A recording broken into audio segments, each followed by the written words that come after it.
Hello and welcome to the Spaceti booth at InfoComm 2026. We're so excited to be here. Thank you for joining us. We are a workplace experience and intelligence platform with the full rounded solution for everything you need for access to work. So whether you're inviting visitors and need registration through our visitor management platform, our mobile app is directly available to let you create your bookings with our AI agent very easily.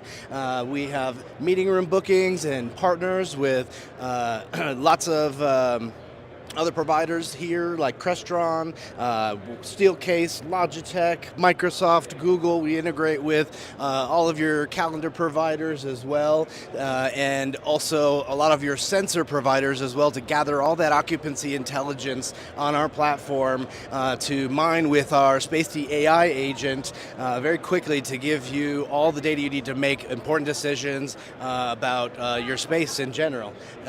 We are announcing our new Spaceti MCP here at InfoComm, so you can automatically integrate and have all of your Spaceti platform data available natively in your chosen AI platform, whether that's Claude, ChatGPT, or Gemini. So we are future-proofing the workplace, giving you all the data that you need, and super excited to kind of help you to get a pulse on everything workplace related with our Spaceti AI agent. Have all of that intelligence at your fingertips with rich data queries, answers to any of your questions within seconds on the Spaceti platform. So my name again was Nick Cruz with Spaceti. You can find us at spaceti.com. We're here through the rest of the week at InfoComm. Super excited to meet you and speak about all of your workplace intelligence needs.